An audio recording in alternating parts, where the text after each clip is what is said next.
You should not accept that that information is correct. कुछ भी अगर मुझे नया इन्फॉर्मेशन मिला तो मैं आंख बंद करके उसे एक्सेप्ट नहीं करूंगा।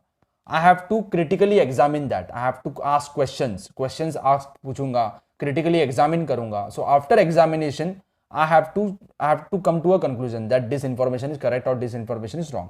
So he was the first person who insisted that verifying the reliability of historical documents by critically examining them.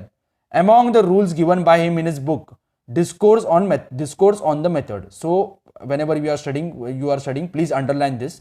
This is important. So René Descartes wrote a book named as Discourse on the Method. The following is supposed to have a great impact on the scientific methods of research. Never to accept anything for true till all grounds of doubt are excluded. So if somebody is telling you that this is the information, we should not accept that information blindly. We should ask doubts regarding that information. Whenever all the doubts are satisfied, then only that information becomes correct. So अगर किसी ने मुझे कुछ information बोला कि ये चीज हुआ है, तो मैं blindly accept नहीं करूंगा। मुझे हर तरीके के उसे doubts पूछना पड़ेगा, हर तरीके के questions पूछना पड़ेगा। Whenever I am getting information or answer for all the questions, then only I will accept that this information is correct.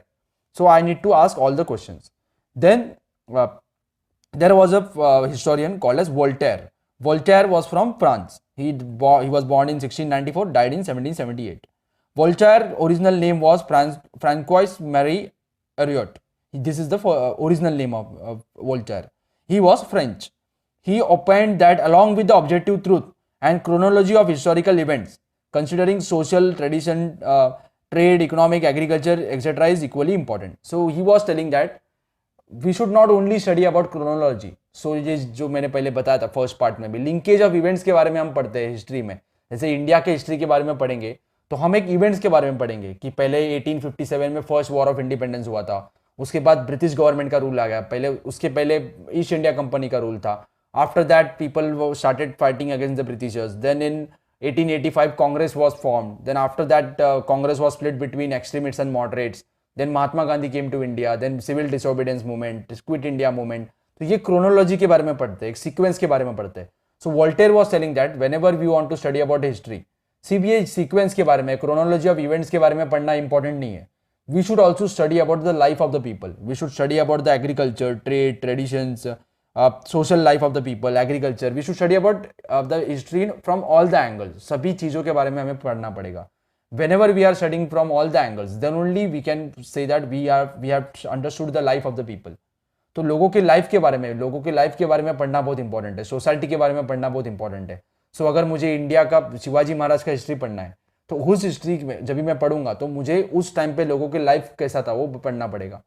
So whenever I am studying about the life of the people, then I am understanding the correct history. So Voltaire told that the chronology or historical event is not important. We should study about the social traditions, trade, economic, agriculture. Was also equally important in historiography. He gave rise to the thought that understanding all aspects of human life is important for historical writing. Thus, it is said that Voltaire was the founder of modern historiography. So Voltaire was the founder of modern historiography. This can come in fill in the blanks or match the correct, identify the wrong pair or match the following, etc. So please remember the important things that were told by historians and also the books written by them. Third person is George Wilhelm Friedrich Hegel. Hegel was a German philosopher. He was from Germany. He insisted that historical reality should be presented in logical manner. So जो भी historical information हम correct कर रहे हैं, history के बारे में लिख रहे हैं, that should be given in logical manner. Logic होना चाहिए उस चीज के पीछे.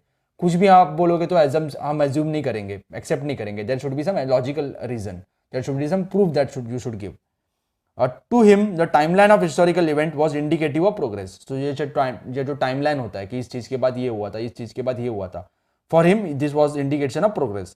He also taught that presentation of history is bound to change over time as new evidence would forthcome. So जो भी history हम present कर रहे हैं, आज मैं जो history बोल रहा हूँ, ये 100% हम proof नहीं 100% बोल नहीं सकते कि यही correct है. आगे जाके किसी ने research कर दिया और ये जो मेरा document है, आज मैंने जो present किया है, उसे गलत भी बता सकता है. So whatever thing we are telling that is not 100% correct. That may change with time.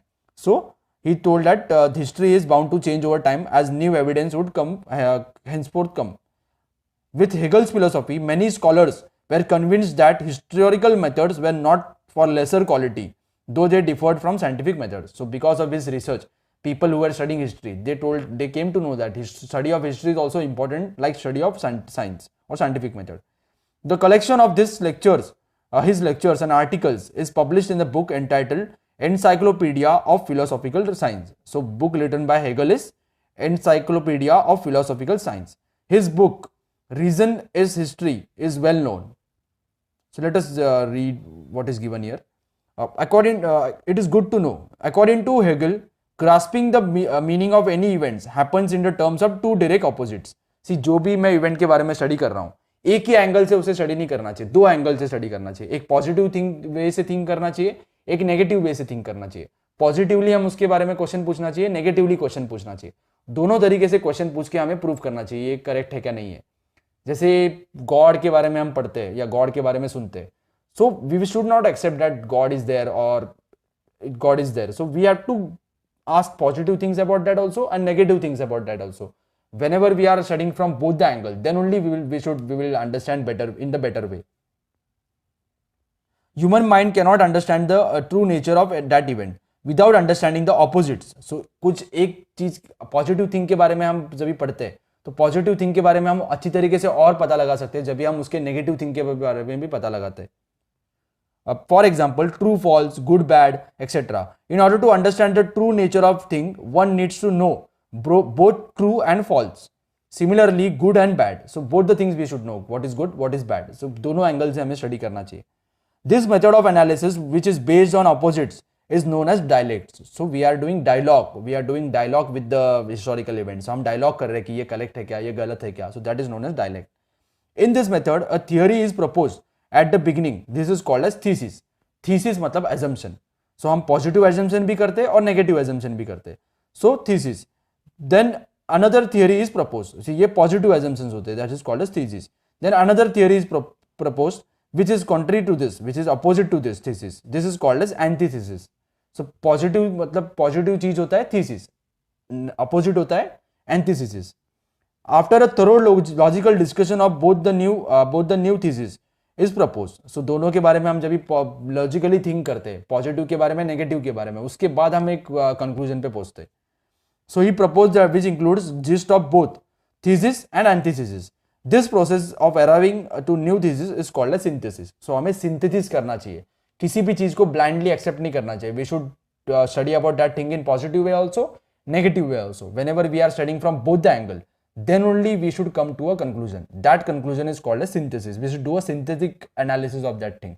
That study is called as logical thinking about some event. So the process of arriving to new thesis